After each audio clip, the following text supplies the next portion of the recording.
at the beginning. I will make these announcements at the end as well, so people who join afterwards get to know this, and I'll probably include these in the email as well. As you know, the time is changing this Sunday in US. We will keep the class time the same, inshallah. So if you're not in our time zone, I think Canada changes the same way on Sunday. Dr. Shehzad Sahib has graciously agreed to adjust his time to make sure that it stays convenient to us. So we'll keep the time same. Second thing is just, I would like to encourage everyone, we don't stop you from typing your question up, and I'm more than happy to read it out. However, we encourage you to ask your question on a mic.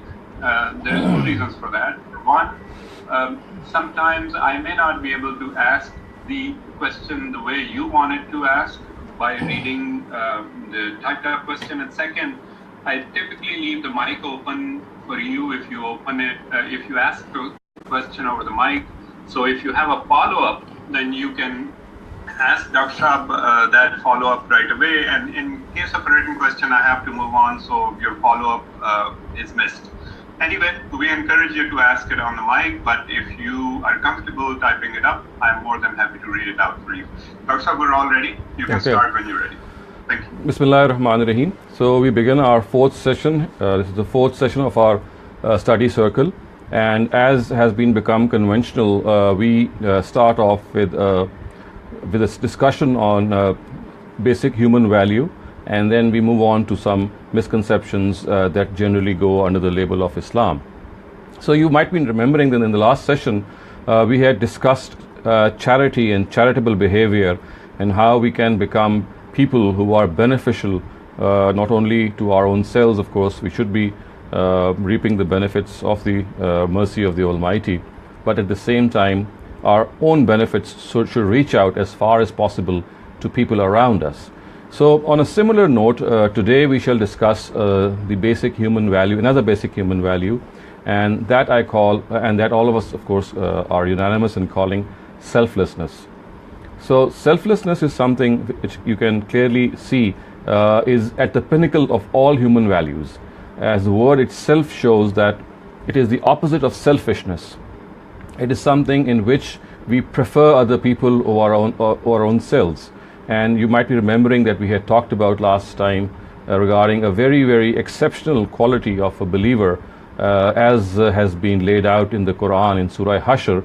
The words are يُؤْثِرُونَ عَلَىٰ أَنفُسِهِمْ وَلَوْ كَانَ بِهِمْ خَصَاصَةٌ.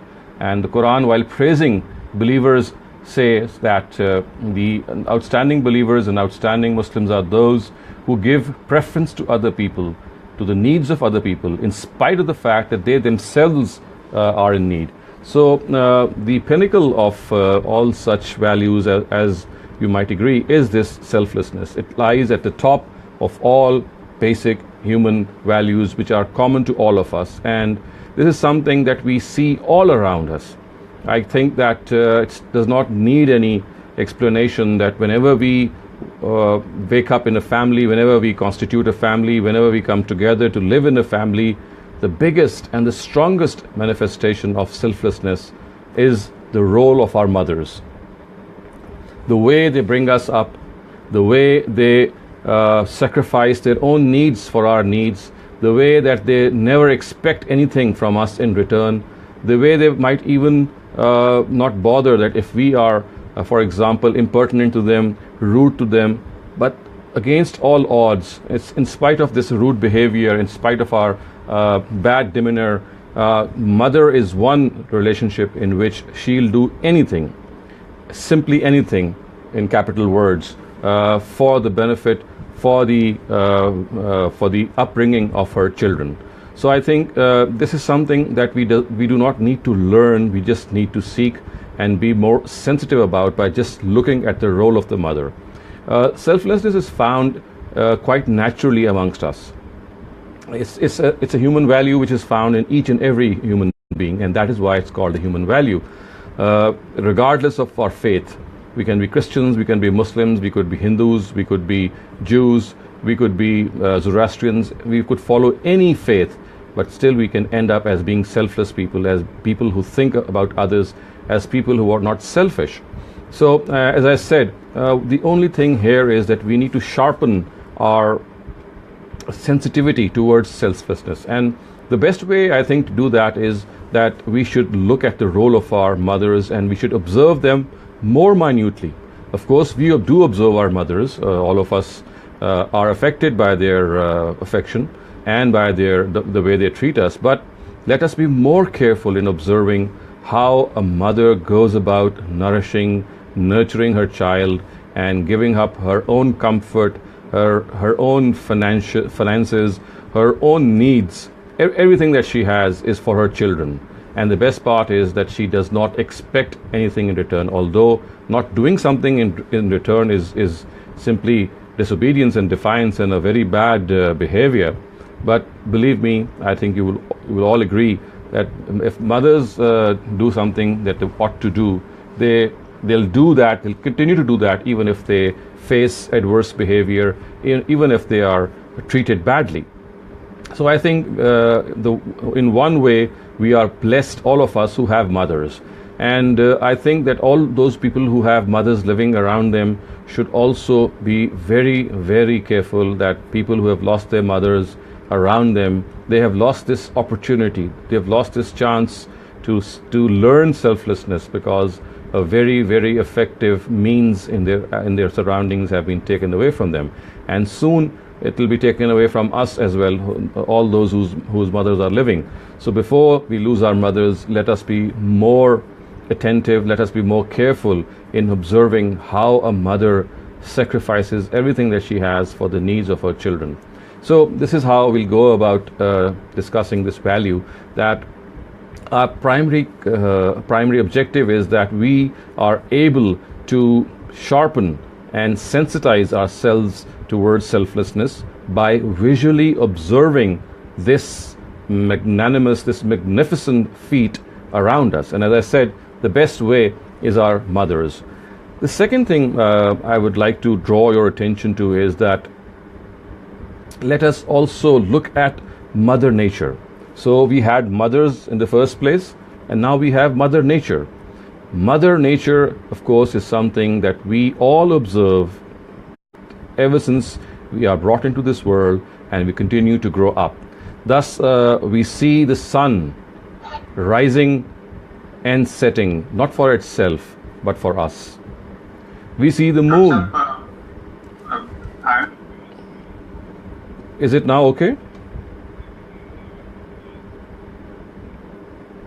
Can you hear me now? I have tried to just proper. Okay. Okay. So okay. So the second thing I was trying to draw your attention to vis-a-vis sensitizing ourselves, sharpening ourselves towards selflessness, is to observe Mother Nature around us. The sun, the moon, the stars, the air, the breeze, mountains, everything around us, all of them give us a lesson. None of them is living for its own self. The sun does not shine because it needs this shining. The moon does not shimmer because it needs its light. The winds do not blow because they need this soothing effect of a breeze. The water in the fountains does not flow or come out of the earth because of its own need. If you observe, every phenomena of Mother Nature is put into the service of others. So all phenomena of Mother Nature, every one of them, is actually serving the needs of others. The sun shines for us. The moon shimmers for us. Everything around us, the stars give us guidance. They give us light at night and give us this beautiful view at night as well. So you can clearly see that the second most powerful thing around us, which teaches us selflessness, is Mother Nature itself. It is this. It's just so rampant a phenomena that often we are not even able to realize that it is happening around us. We take this to be something of a granted thing. So let us be more meticulous, let us be more careful in this manner, because the best way, as I said, is to drench ourselves with this phenomena, with this happening which goes around us. And as I said, after our own mothers, the second best thing is Mother Nature, to view Mother Nature, to go for a nature walk. When we were in school, we would be taken for a nature walk precisely for this reason. We made to walk on the lawns and in the gardens and in the orchards of our school, so that we are able to observe what the Almighty has made for us human beings, and it has put everything into service for our benefit. And it gives us this lesson that since we are reaping the benefits of others, our own attitude should be likewise. We should be people who should provide benefit to others. We should be people who live for others, who die for others, who provide comfort, ease for others. So this is the second most powerful and potent way in which we can sharpen our sensitivity towards selflessness. Another important or another very useful, I would say, factor which can sharpen and stimulate this value of selflessness in us is if we take out time every day, or not every day, whenever we have the opportunity to actually pick out things in our house which are lying useless. They might be useless for us, but they can be of tremendous use for others. Every odd thing, for example, some stationery items, clothes, shoes, handbags, cosmetic items, crockery, plates, lamps, you just name it, medicines, anything. There's so many things which are present in our houses, which actually we seldom need, and we might be having them in such abundance or in such numbers that at times we are not even aware of them. And what happens is that we end up buying a new item without realizing that we already had that thing with us. That's simply because we do not clean our drawers, we do not clean our cupboards regularly. I think that if we clean our drawers, if we clean our cupboards, if we regularly see what we have as belongings, we'll come to know that there are things lying in triplicate with us. And at times, the single item that we own might be of no use to us. So many clothes that we wear, there's so many things that we have that can easily make the day of someone else. So this is a very, very small prescription, I would say. We don't have to part with expensive items. We don't have to part with things that which are dear to us. Of course, that's also something to seek. But that, as I said, is another story. But what we can do as a very starting point is to part with things that we actually are little which are a little of no use to us. So, again, you see, this needs constant cleaning of our belongings, constant surveillance of our belongings. So I always advise people who are interested in this that they should periodically, preferably on a holiday, for example, every Sunday, they are able to find things which lie with them and which, of course, are able to be of benefit to others. The fourth thing, my dear viewers, I'd like to point out here is that we also need to do some voluntary work. So you see, if we are people who have some sensitivity towards others, it can best be shown by perhaps joining and by perhaps doing some work which actually is for others, which is actually set out for the benefit of others.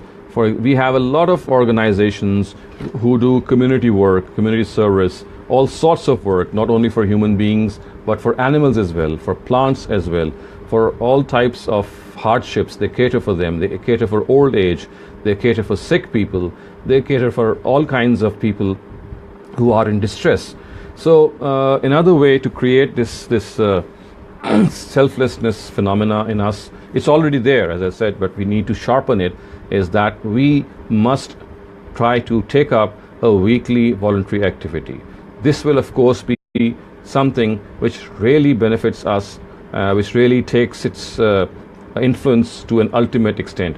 So when we are going to a hospital or to an hospice or to an old home or to an orphanage, or to any such facility where people are in bother, people are in distress, and we are able to present some of our services in these circumstances, believe me, it is something which might be just a 1 hour undertaking for us a week, but it can really make a huge difference in the lives of so many people.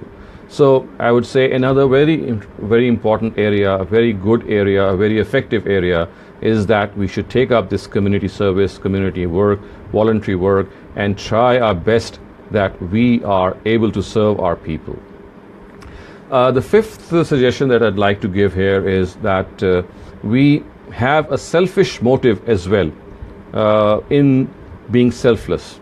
And if none of the previous motives works, then what we need to suggest ourselves is that selflessness gives us a huge benefit. It's sort of a selfish benefit. It might not be helpful to others. Whatever we do for others, of course, is going to be helpful for others. But there's one thing that is unquestionably beneficial for our own self, and that is selflessness gives us peace of mind. It makes us lose our own worries. It makes us think of others so much that we are lost as far as our own pains and pangs are concerned. We continue to think about others and lose our own grief, lose the feeling, lose the intensity of the grief that we are in. So this is more of a selfish motive, but again, as I said, as long as the motive is pure, they do count. So one of the great benefits, of course, selflessness is going to help other people. But as I said, out of experience, so many people tell us that when they are selfless, and when they behave in this fashion, the biggest benefit that they draw is that they have this peace of mind. They have this huge feeling of serenity that they have done something for others, and this makes them super elated. This makes them really happy. It really makes them as if they have done something huge, even if it might be a very small accomplishment. But it gives us that sense of fulfillment, the sense of accomplishment, of helping others. And as I said, the biggest advantage of this is that we tend to lose our own worries. Each of us is clouded with worries. All of us have our own share of worries. I'm sure all of us know that bothers and worries, they all come to us in various capacities, in various forms. All of us are inflicted with these worries, but the only thing is the form changes. What could be a worry for me, someone else could have another worry for him or her. So worries keep coming us, and I think the best way to combat this worry, or one of the ways in which we can combat worry, is by being, or by presenting ourselves to serve others. Still another way, my dear viewers, to procure this selflessness, to really cultivate selflessness in us, is to read real life stories about people who have been selfless and the way they work for humanity, and the way they have set out of themselves to simply lose themselves in serving others. I need not give examples because examples abound. We have so many people living around us, living examples. We just need to open our eyes. We just need to be more observant in our newspapers, in our media, and we'll find people. I don't need to give an example. For example, if even I have to give an example, I'll present the example of Mother Teresa. All of us know the way she spent her life in India to cure leprosy, and the way she worked and the way she lived obviously is something of a huge inspiration. Madame Ruth Fau, Dr. Ruth Fau, who was a German lady who lived in Pakistan for so many years, for almost half a century. The way she led her life. We have Abdul Sattar Edi in Pakistan, the way he would wear the clothes of people who had died. He would never wear a new cloth. It is said he would take off the clothes of people who had died on streets, and he would wear their clothes and give them coffins themselves. So there are so many examples, there are numerous examples in which people live and die for others.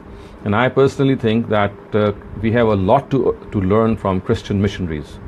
Christian missionaries, they are such people, they are such selfless people that the way they go about presenting themselves, conducting themselves all over the world in famine-stricken areas, in areas which have droughts, in areas which are far-flung and very, very difficult to access, you'll find inevitably a Christian missionary organization working there. Let me also point out this fact that the Quran at one instance has praised this special quality of Christians, the followers of Jesus. In Surah Hadid it says, وَجَعَلْنَا فِي قُلُوبِ الَّذِينَ اتَّبَعُوهُ رَأْفَةً وَرَحْمَةً, which means that the Almighty says that we have placed mercy and compassion in the hearts of those who follow Jesus.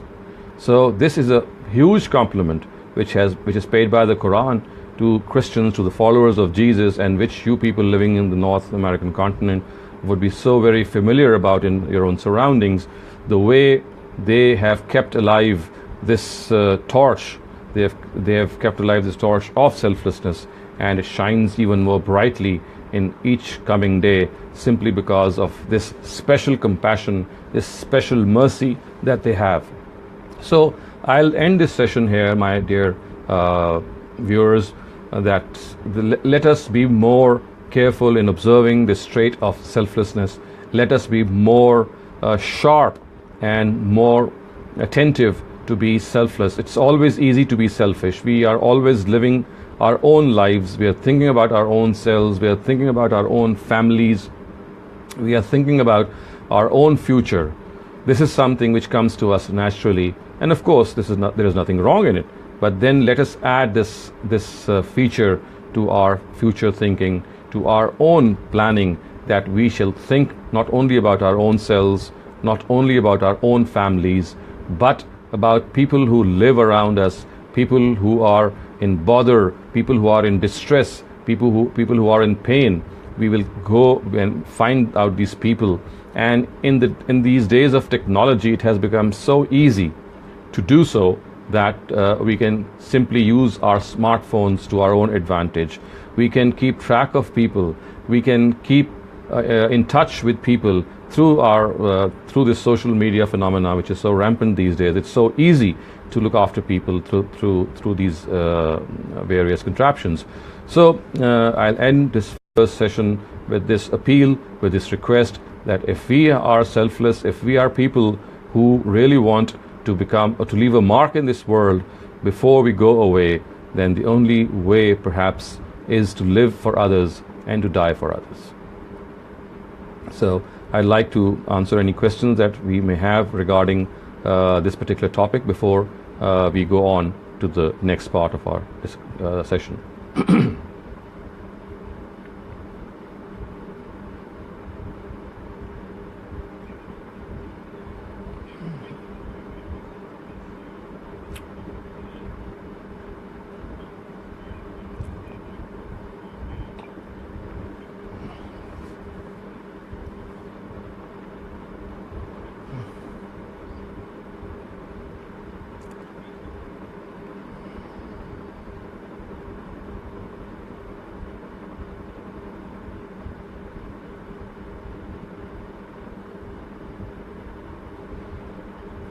Okay, so let's move on, and before I start the next part, I'd also like to point out one thing, and that is that I have made up a small form which judges our personality and various traits of our personality, and one of these traits is, as I said, selflessness, and the opposite of selflessness is selfishness. So if we want to judge how selfless we are, or conversely how selfish we are, anyone who'd like to have an idea, I can send that form. It's basically an MCQ, multiple choice questionnaire, in which you just tick on the answer that is the most suitable vis-a-vis your own personality, and at the end of those 10 or 15 MCQs, you are graded by a specific mark scheme, and then you can have a fair idea of your own personality vis-a-vis that trait. So any one of you who would like to know more about his own personality or her own personality vis-a-vis the trait that we have discussed today, and that is selflessness, he just needs to either email me or message me, Our administrators, of course, can provide you with my contact, and I'll send that form and then also send a marking scheme. So much for that. Now, let me go on to the next session of our study circle. And as is the general case, that we take up a common or a few common misconceptions vis-a-vis Islam. So the misconception that I've picked up today relates to a ritual, and this is a ritual which is at times very difficult to make people understand about its philosophy, and therefore it has generally ended up as a ritual which is not observed in the spirit that it should be observed, and that, viewers, is the ritual of animal sacrifice. So it's always difficult for people to imagine that what exactly is the purpose of animal sacrifice. For example, we observe this ritual of animal sacrifice on Eid al-Adha. We observe this ritual at times when someone is born in our family, the aqiqah, and similarly at various other instances in which we want to thank God, we slaughter an animal and distribute the meat of that animal. But then the question arises that if slaughtering an animal is meant for a sadaqah, is meant for charity, is meant for the consumption of people, then in today's age, how is it relevant? And the relevancy question arises because many people say that today, if people need something, it's more of things in kind or in cash, in currency. People are in need of a lot of things, and instead of sacrificing goats or camels or sheep, isn't it much better to donate a certain amount of money? And this question, my viewers, generally arises or gets pronounced when the Eid al-Adha approaches, because animal slaughter is done by so many people all over the world, and then the question comes to their mind that why is it that we should not spend the money that we gather for the sacrifice of an animal and give that money to some worthy cause, like, for example, education, or for the help of some poor people, etc. So this is the question, this is the issue that we are going to address today. And I'd like to make this submission that we need to understand it in a little more depth, so that we are able to at least gauge the view of our religion vis-a-vis animal sacrifice. So the first thing, before I try to explain the philosophy of animal sacrifice on Eid or at any other occasion, is that it needs to be understood that at the very outset, animal sacrifice is not obligatory at all on Eid. It's not obligatory, or it's not mandatory, it's not compulsory, it's an optional act of worship. It's an optional virtual ritual. So the first thing that needs to be understood is that the Almighty, except in a very certain case, and that is that when you combine Hajj and Umrah, I'm not talking about that particular case, but in general, animal sacrifice is never an obligatory act. It always was an optional act. However, it is highly desirable. However, it has a very, very special importance, which if we are able to understand and also communicate to our next generation, and we can really have a feel of why the Almighty has made this ritual even a ritual of optional worship. So you see, in order to understand and gauge what animal sacrifice is, let me give you a few examples which shall give this perspective that I'd like you to have regarding animal sacrifice. The perspective is that there are certain symbolic things in our life which are never meant per se. They are never meant on their face value. They have some deeper significance. For example, our national flag. Now, taken as a common piece of cloth, it does not have any special significance because it's just a piece of cloth. And on that piece of cloth is drawn the flag of our country. But again, when that flag of a country is raised or is used on our national gatherings, it carries a special significance. It actually symbolizes our unity. It symbolizes our country. So the flag in itself is nothing.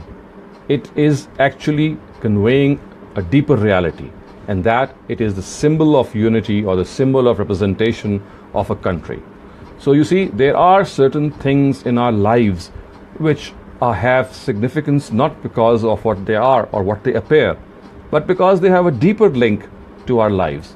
And as I said, in the case of a flag, it's just a piece of cloth, but albeit a very, very special piece of cloth which has a very symbolic significance as a very significant sign of the country that we live in. Animal sacrifice, my dear viewers, is something very, very similar.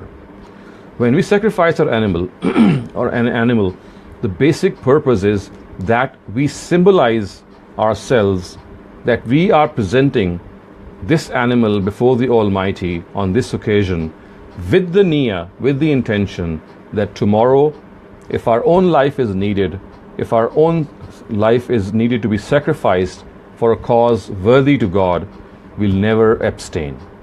So, in recognition of this, in acknowledgement of this, we sacrifice an animal, acknowledging before God that today we are sacrificing this animal, but tomorrow, if our own life is needed, we will present it to you.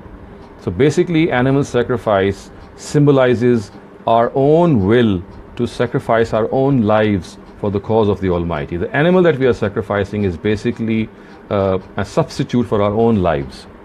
It is a substitute for what we can present to God in the form of our own life. And hence you can see that when we slaughter an animal, we are actually making this commitment that God, I am aware that my own life might be needed for a cause which is dearer to you, and there is nothing more dear to me than to present my life for a cause which is worthy to you.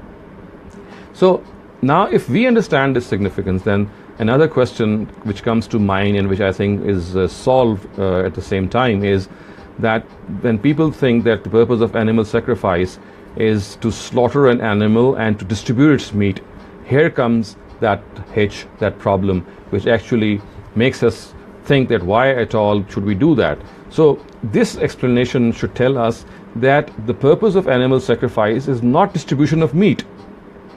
That's just a byproduct. When we sacrifice an animal, we have another higher purpose in mind, as I said. We have this commitment to make to God that, God, I am presenting my own life to you. So as far as the product is concerned, since we are obviously sacrificing an animal, then that animal's meat has to be consumed. So we can consume it for our own selves, we can give it to our friends, we can give it to people in need. That could be anything. So it must not be the case that people start thinking that we are wasting meat or we are running over meat when we are sacrificing so many animals, because we think that the purpose of animal sacrifice is distributing meat. That's not the purpose. And the Quran has clearly said, لَن يَنَالَ اللَّهَ لُحُومُهَا وَلَا دِمَاؤُهَا وَلَكِنْ يَنَالُهُ التَّقْوَى مِنْكُمْ. That the blood and the meat of this animal is not going to reach the Almighty. It's the taqwa, it's the inner intention which you have in your hearts at the time of sacrifice that's going to reach the Almighty.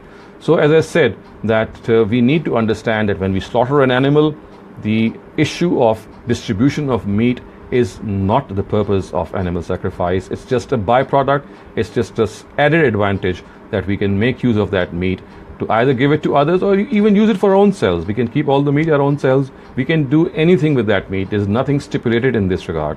And the second thing that we need to understand is that animal sacrifice in itself was never made obligatory. So if we take both these statutes in mind, that it's not obligatory and it has a very special symbolic significance, animal sacrifice will be reduced to the capacity that we have for it.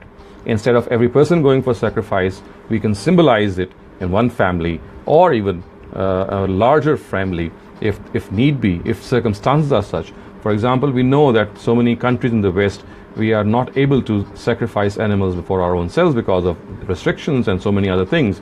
It has become increasingly difficult. So for example, if families get together and they are given this opportunity of just presenting a collective combined sacrifice, and also before they do the sacrifice, they are able to think that what they are doing is that they are collectively pledging their own selves to the Almighty for the future. I think it would be a much bigger contribution and a much more self-realization than what we are doing today.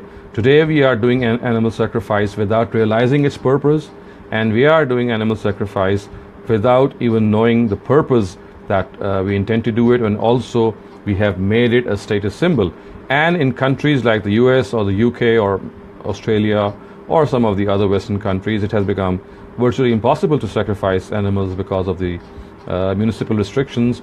We'll also come to know and argue with the authorities that if we are given some space to give a collective sacrifice, maybe a couple of family for one animal or whatever the proportion, we might even get that opportunity.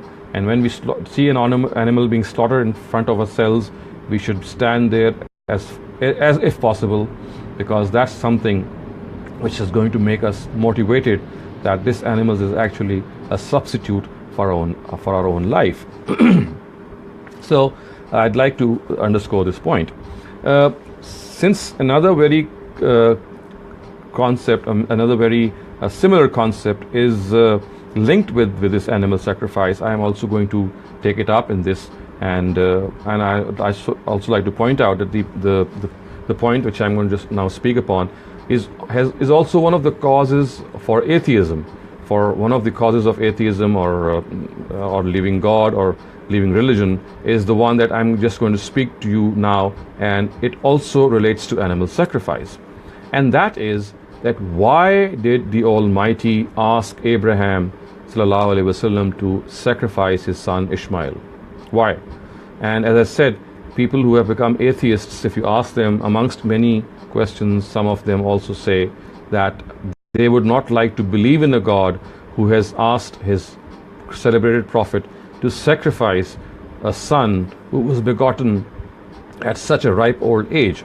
So as I said, that this particular directive, we'll understand it separately. But before we do so, as I said, we need to understand that it is by not understanding it at the right plane, in the right philosophical sense, we have lost many people to atheism, because to them God is a cruel God.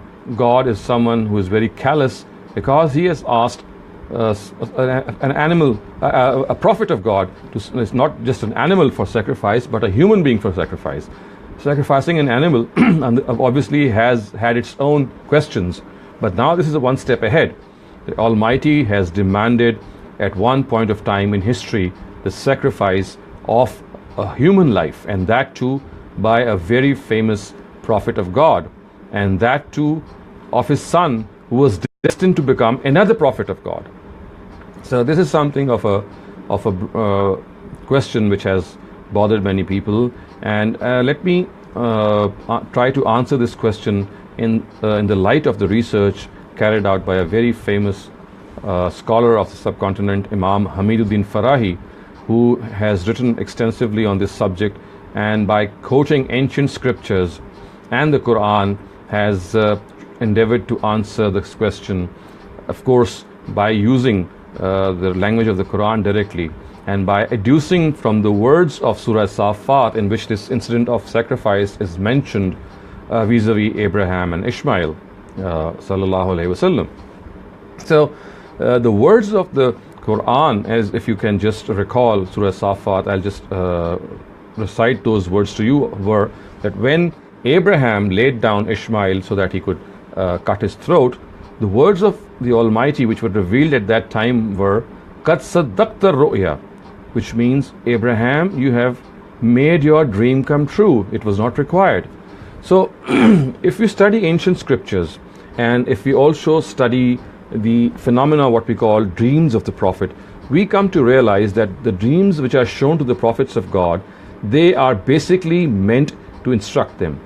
They symbolize facts. They symbolize a lot of things which the Almighty wants to teach us. And we all have read the dream of the prophet Joseph in Surah Yusuf, in which he saw 11 stars and the sun and the moon prostrating before himself. Of course, when he saw these, he could easily see that this was not to be taken in a literal sense. When the stars and the sun and the moon bow down in prostration, it has to have something symbolic in it. And when at the end of the story we come to know that his brothers had come to him and his parents also, when at the end he was told that this is the interpretation of his dream, that 11 stars and the sun and the moon will prostrate before him. So what I mean to say is that the dreams of the Prophet of God, they are not only meant for their instruction and teaching, but more often than not, they are symbolic in nature. They are not to be taken literally. They are not to be interpreted literally, just as the prostration of the sun and the moon and the stars was not to be taken literally. They symbolized the parents of Joseph and his 11 brothers. In a very similar way, if we study ancient scriptures, and as I said, Imam Hamiduddin Farahi has actually pointed out this in his famous book, Ar-Rai as-Sahih fi Man huwa Zabih, written in Arabic and translated into Urdu by his own pupil, Amin Ahsan Islahi, and parts of it have also been translated into English by one of our early members and scholars of Al-Mawrid, Nadir Akil Ansari. He has also translated part of that book. We have that on our website, and we can get to the purport of Imam Hamiduddin Farahi if we do not understand Arabic by either reading the Urdu translation or the English translation. And that is that basically animal sacrifice symbolizes devoting our life, or human sacrifice, you can say. Whenever you find a human being sacrificed in your dream, in the dream of the Prophet, as has been described in ancient scriptures, the symbolism of a dream in which someone is shown to be slaughtering someone is that that particular person is meant to dedicate his life for the Almighty. So what happened was that actually Abraham and Ishmael, as you know, were to build the house of God, the Baytullah in Mecca. And the Almighty wanted Ishmael to be the custodian of Baytullah, to be the keeper of Baytullah, to devote his life for Baytullah. And for this purpose, he showed this dream to Abraham that you are being given a son. The symbolism in that dream was that he was sacrificing, or the actual form was that he was sacrificing his son, and the symbolism was that he was being asked by the Almighty to dedicate his son for the service of the house of God. So this was the symbolism that was meant. In other words, when Abraham was being shown that he is sacrificing his son Ishmael, the symbolism in this dream was not that he was meant to sacrifice his son literally or factually, but the fact was that he was being asked to devote his son for the sustenance, for the upkeep of the house of God. And instead of going for this interpretation, this celebrated prophet of God, thinking that it is a great trial for him, he actually went after interpreting it literally. And then he was corrected by the Almighty. He said that this was never required from you. You have made the dream come true. We only wanted you to observe this dream and then think that you have been asked by God to devote and dedicate your own son for the service of the house of God. So this is what we have understood from Imam Farahi, and the way he has actually made us understand this verse of the Quran, which was being interpreted in another way, and that we are being told that this symbolism of animal sacrifice actually is a symbolism. First of all, we need to understand, if Abraham was shown that he was sacrificing his son, the purpose was to tell him that he should devote his son for the service of God. The purpose was not to make him sacrifice. As I said, because whatever is shown to prophets of God in their dreams is not to be taken literally. It always symbolizes some higher reality. It always symbolizes some other reality, and that should not be taken literally.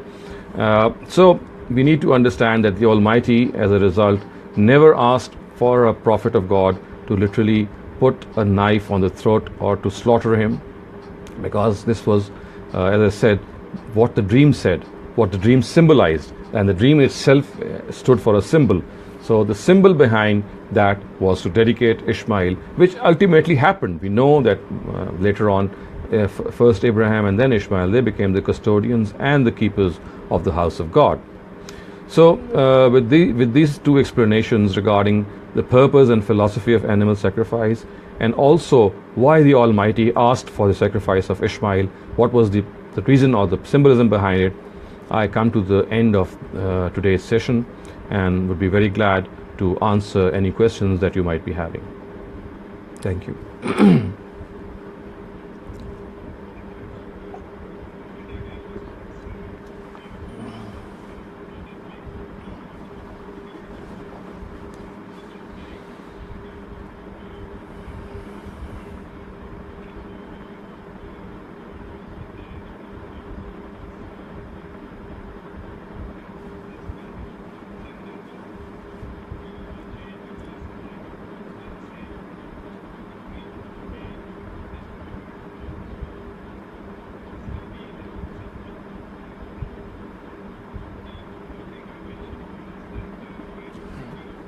Ask your questions via mic. You're free to type them up, but if you ask via mic, you have a choice to, your mic open. You can follow up if things are not clear, and it might be easier for you. Also wanted to mention, please send us an email or right here in the class any suggestions you may have on how we can make this class better or tailor it to your needs. Your suggestions are very welcome. Suggest anything you like via email or directly here. Dr. Saab, multiple people asked me for the form that you mentioned, so if you don't mind, send it to me via email, so when I send the recording out for this class, I'll send it out to everyone. Okay. I'll do that. Other thing is, some of you may know the Dr. Saab's class is lesson. This session is also broadcasted on Facebook simultaneously. There is equal or more number of people who attend via Facebook. I will try my best to take any questions posted there. Before I was not able to, but I'll be glad to anything typed up there to take it as well. The only other thing, Dr. I would like to suggest to you, if at all possible, before you end each class, if you can announce beforehand the topic of the next session, as well as the misconception you'll take up, it might help people prepare for what's coming. Okay. The first question I'll take was from Facebook. Dr. Saab, it's not directly related to your question, it's your lesson today, but you can take it up or ask me to move to the next question that's come through the GoToWebinar. Gul Yusuf Say, please comment on the verses of the Quran which say, don't keep non-Muslims as your friends. They cannot be your friends until you follow their deen. Okay, I think we have discussed this issue not here in this series of Islam study circles, but a number of times in various other sessions and talks.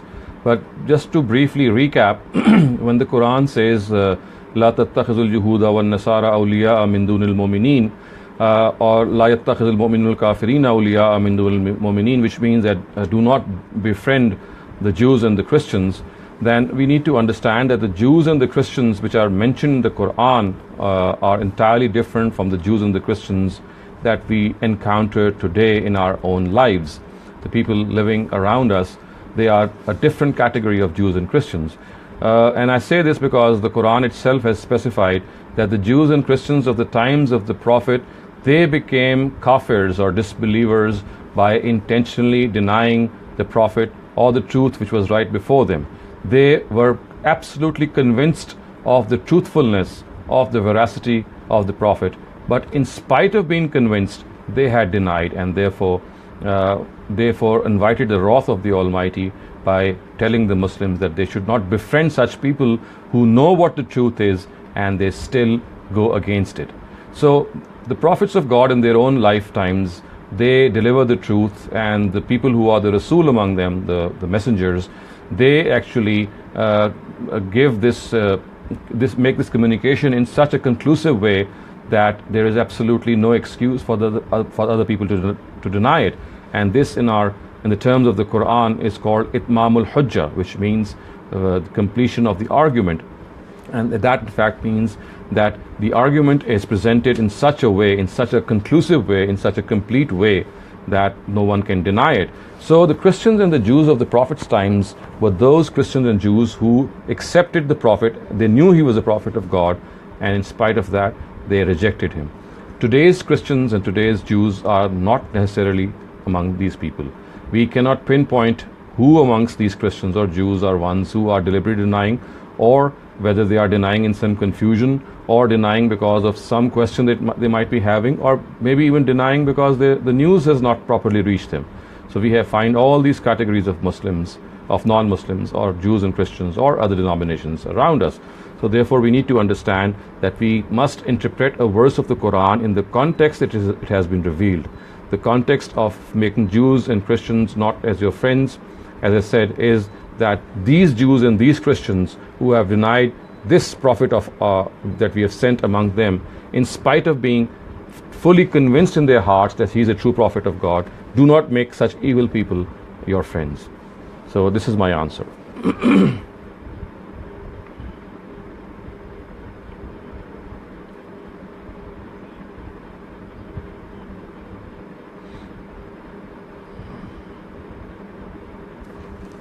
Actually, a couple of questions. My first question is, when we sacrifice an animal for sadaqah, normally, it's if somebody is sick or very ill, we say, okay, let's sacrifice an animal and do sadaqah to get over the difficulty.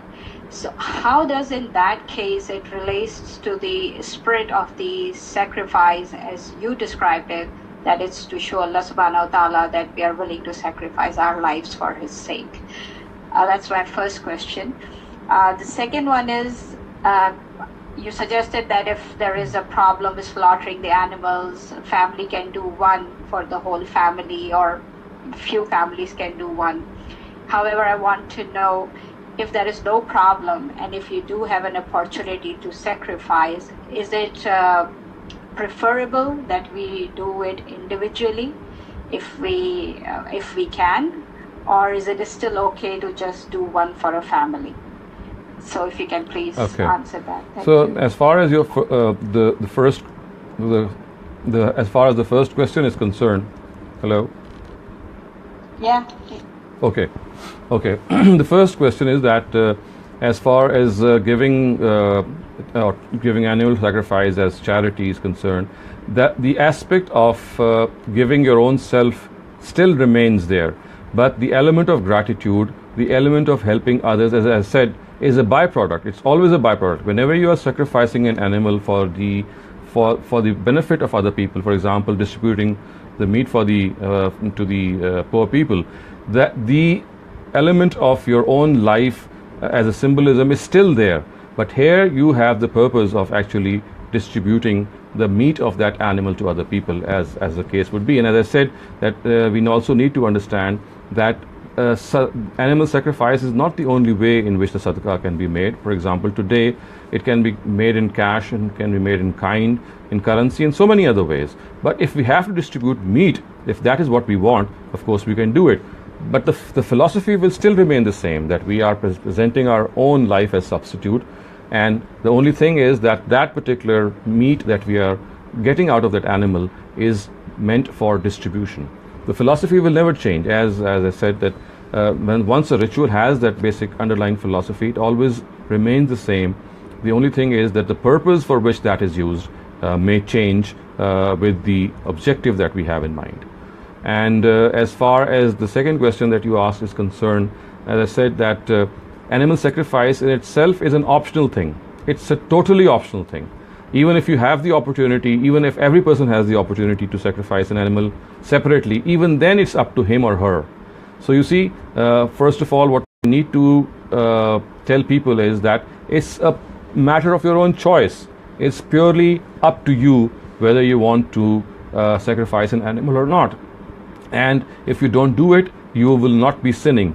You will not be going against the directive of God. It's not something of a mandatory nature. It's totally optional nature. But as I said, very desirable because it has a very deep symbolic significance.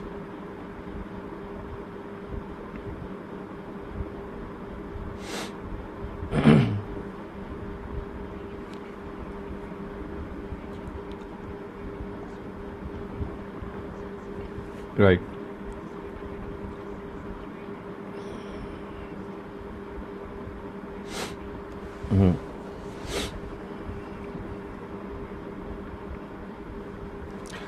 This is just something.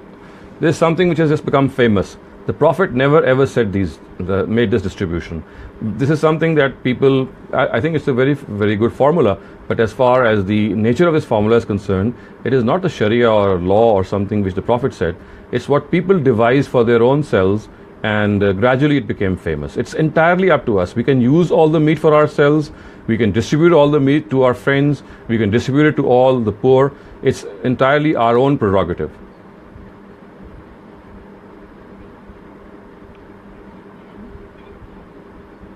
Sure.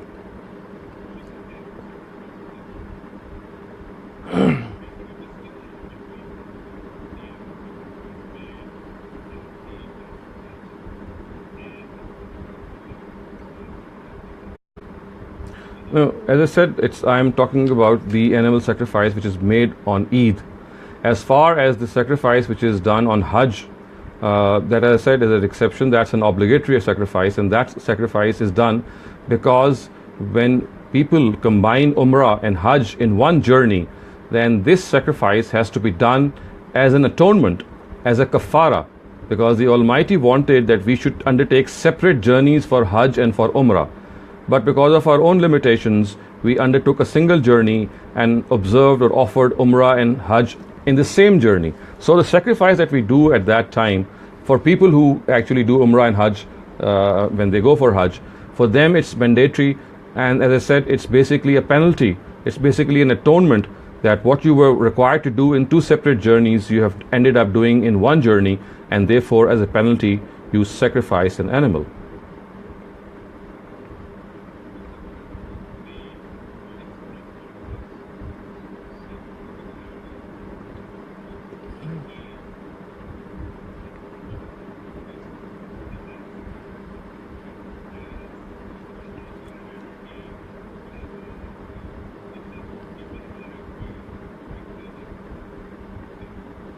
No, actually, it's basically the Sunnah of Abraham, or the Sunnat Ibrahimi, which was done. In commemoration of that, we slaughter an animal on Eid al-Azha, and it started off as something that we do to commemorate the sacrifice of Abraham, and therefore it was something which ended up by the Hanafites or the Hanafi jurists. They thought that it is a wajib, and they have their own definition of this, and I'm not going to go into details, but basically people of the subcontinent, India and Pakistan and some other countries, since they follow the Hanafite fiqh, and according to the Hanafite fiqh, every person who is an earning member, he is liable to make an animal sacrifice. So this is how it ended up in the Indo-Pak, in which every person who has a certain amount of affluence, which is called nisab, he is required to undertake that sacrifice. So that is a Hanafi interpretation. But as I said, the question that you've asked basically is that it's not a solidarity question. It's basically to commemorate the sacrifice of Abraham, which he did at the behest of the Almighty. So it's basically the Sunnat Ibrahimi that we are undertaking. But again, that Sunnat Ibrahimi is not mandatory.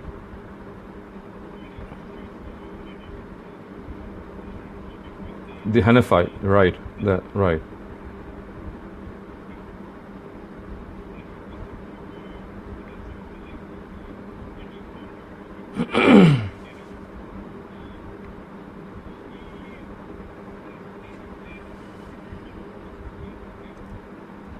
Well, this is a detailed topic, and I would suggest that inshallah one of these sessions we'll take up some of the misconceptions which surround the concept of zakat, and we'll discuss this topic in detail, because answering it in a very short way will not encompass the comprehensive nature in which this topic should be dealt with. So I would request that if you could hold this question, because this question is in fact a whole topic that needs to be discussed in one of these sessions.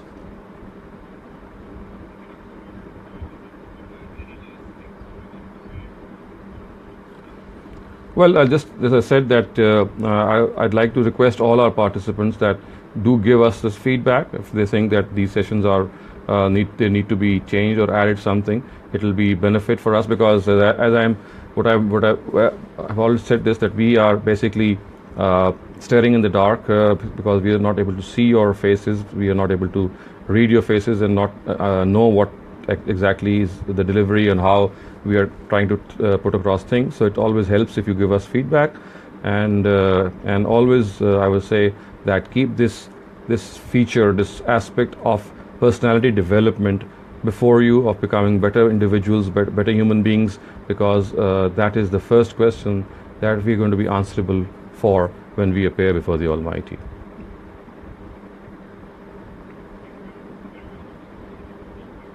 Okay, thank you very much. Wa alaikum assalam.